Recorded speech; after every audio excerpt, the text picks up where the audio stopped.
সুন্দর সকাল, মনোরম ওয়েদার, সুন্দর রাস্তা আর দুই সাইডে সবুজ মাঠ আর মাঠ। কেমন লাগবে এরকম একটা রাস্তায় রাইড করতে? চলো আজকে আমরা বাড়ি থেকে মানে গ্রামের বাড়ি থেকে যাব অফিসে, অর্থাৎ Natibpur two new town. Natibpur মানে আমার গ্রাম। তো মোটামুটি গাড়িটাকে হালকা মুছে নিয়ে আমি রেডি হয়ে গেছি অফিসে যাওয়ার জন্য। আর এই ভদ্রমহিলা ঘুম থেকে উঠে আর মা দুজনেই ঘুম থেকে উঠে আমাকে রেডি করে দেয়া, আমার ব্যাগ গুছিয়ে দেয়া, সমস্ত কিছু করে নিজেরাও এখনো পর্যন্ত ঘুম ঠিকঠাক করে ছাড়িয়ে উঠতে পারেনি। মুখ দেখেই বুঝতে পারছো তোমরা, ঢুলু ঢুলু চোখে এখনো দাঁড়িয়ে রয়েছে। আমি বেরিয়ে যাওয়ার পরে হয়তো আবার গিয়ে শোবে, হালকা একটু ঘুমিয়ে ফির আবার ডেলি রুটিন। চলো টাটা বাই করে দিয়ে আমিও বেরিয়ে পড়লাম। রাস্তা, গ্রামের যে মেন রাস্তা পর্যন্ত যে রাস্তাটুকু রয়েছে, কিছু কিছু জায়গায় খুব ভালো, কিছু কিছু জায়গায় এতটাই বাজে রাস্তা, যেমন এই সামনেটা থেকে খুবই বাজে রাস্তা। আমাদের গ্রামেও চালু হয়ে গেছে সজলধারা প্রকল্প, আর সেই প্রকল্পের জন্যই পাইপ বেছানো হচ্ছে। আর সেই পাইপের জন্য রাস্তার মাঝ বরাবর তোমরা দেখতে পাচ্ছ, মাঝ বরাবর খুলে পাইপ ঢুকিয়ে সেই অবস্থাতে যেমনকে তেমন ছেড়ে দেওয়া হয়েছে। হয়তো পরে রিপেয়ার হয়ে যাবে, বাট বহুদিন যাবত এটা পড়ে রয়েছে, এখনো যদিও কাজ চলছে। তো চলো ধীরে ধীরে এগিয়ে যাই। তো আমরা মোটামুটি আমাদের পাড়ার ইতিহাস শেষ করতে চলেছি। আমাদের পাড়া ক্রস করে আমরা সেই স্কুলের পাশ দিয়ে যাব যেই স্কুলেতে আমি ছোট্টবেলায় পড়েছি। এখন সেই স্কুলেতে স্টুডেন্ট খুব একটা বেশি হয় না, জানি না কেন। তো সেই স্কুল প্রায় বন্ধ হতে চলেছে, কারণ এখন সবাই English medium. Wait wait wait, এটা কি ছিল? একটা বেজি। বেজি বুঝো তোমরা? এটা আমাদের গ্রামের আঞ্চলিক ভাষায় এটাকে নেউলো বলা হয়। জানি না তোমরা কি বলো, তো অবভিয়াসলি তোমরা কমেন্টে জানিও।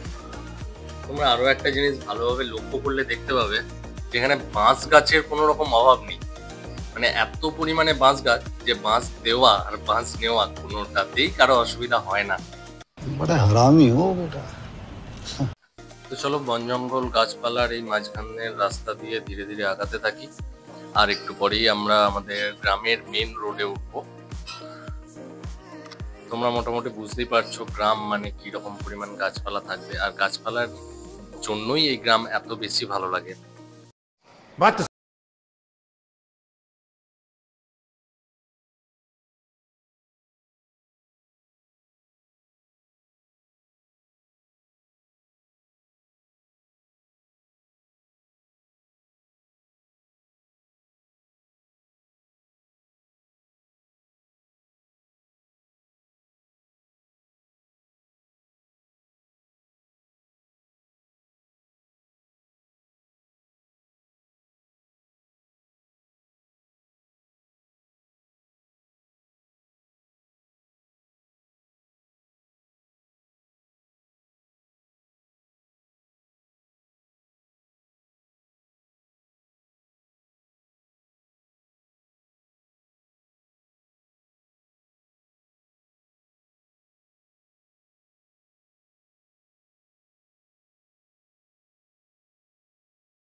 क्या बोला तूने?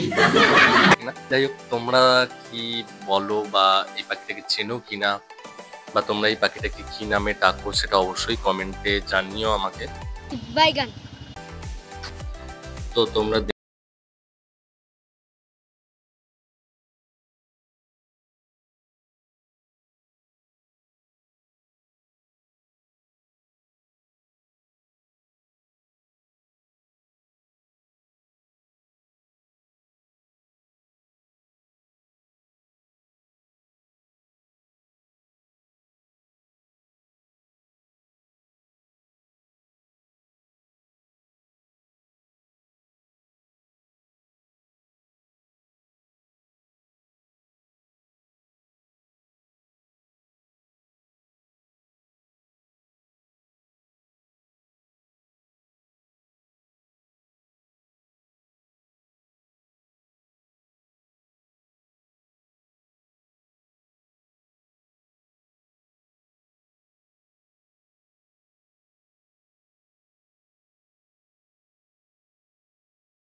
কিন্তু দৌলতচকের নাম যদি শুধু বলা হয় তাহলে হয়তো অনেকেই চেনে না। শুধু দৌলতচক কেন, আমাদের গ্রামের নাম নতিপুর, সেটাও বহু মানুষ চেনে না।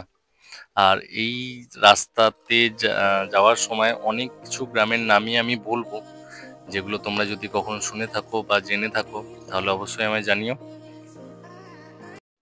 यही नहीं, अभी और सुनिए। তো একটি গ্রামের বিষয়ে বলতে বলতেই আমরা সেই গ্রাম থেকে পার করে আরেকটি গ্রামে ঢুকতে চলেছি।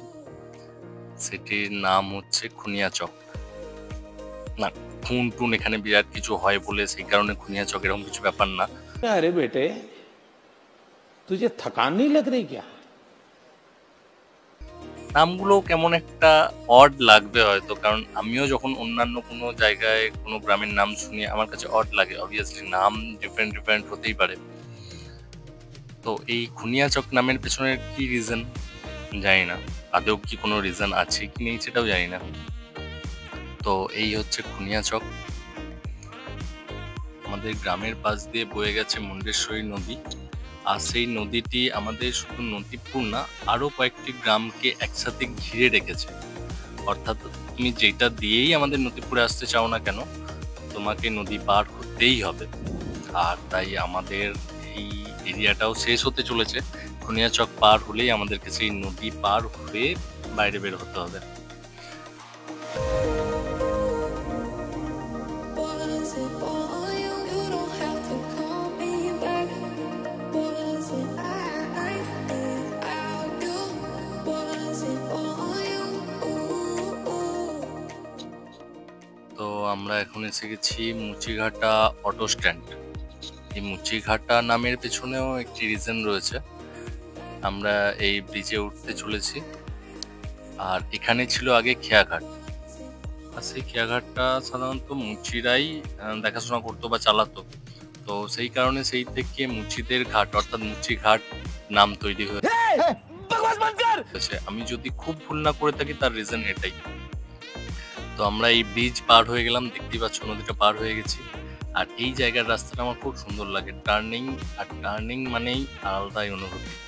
এই ব্রিজটি অ্যাকচুয়ালি খুব বেশি দিন তৈরি হয়নি, রিসেন্টলি চালু হয়েছে। বিশেষ করে আগের বছর যখন বন্যা হয়ে গিয়েছিল, চারিদিক ডুবে গিয়েছিল, তখন এই আমাদের নদীর ভেতরের এলাকাটা অর্থাৎ নদীপুর বা আরো আশপাশের গ্রামগুলো শুধুমাত্র জেগেছিল। বাকি এই নদীর ওই পাটটা অর্থাৎ যেখানে আমি এখন আছি, এই সমস্ত জায়গা বন্যায় প্লাবিত হয়ে গিয়েছিল। আর এটা হচ্ছে আমাদের মুচিঘাটা বাস স্ট্যান্ড, অর্থাৎ এখান থেকেই আমাদের বাস ধরতে হয় গ্রাম পার করে এসে। আর এই ব্রিজ হয়ে যাওয়ার কারণে শুনছি এখন বাস স্ট্যান্ড আমাদের নদীপুরেই হয়ে যাবে, অর্থাৎ নদীপুর থেকেই বাস চালু হয়ে যাবে। सच्चाई छुपाई गई, अफवाह उड़ाई गई, बात कुछ और थी, बताई कुछ और गई। তো এখনো সেটা চালু হয়নি। তো এখন আমার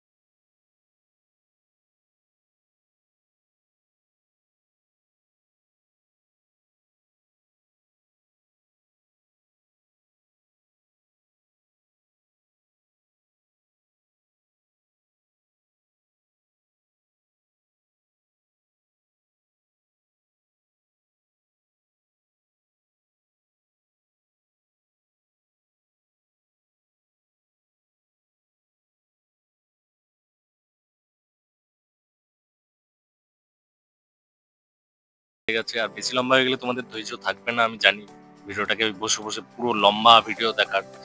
एक मंगा मोमबत्ती और लगा दी मेरे माथे पे और केक समझ के मेरी गर्दन काट डाल। आई बात समझ में? তো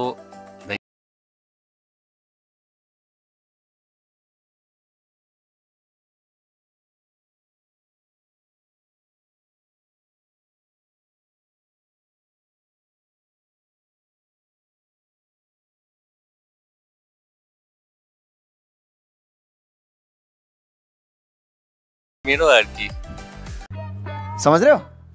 समझ रहे हो आप? समझ रहे हो ना? বেশি তো জোর করে কিছু বলা যাবে না। জোর করে বললে বলবে ও ভিডিওর এই অবস্থা, তার উপর আবার লাইক চাইছে। बात तो सही है।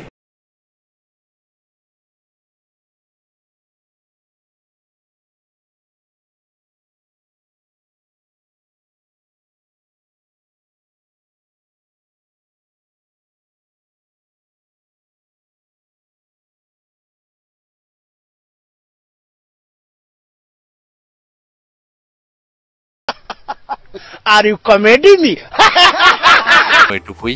Bye bye.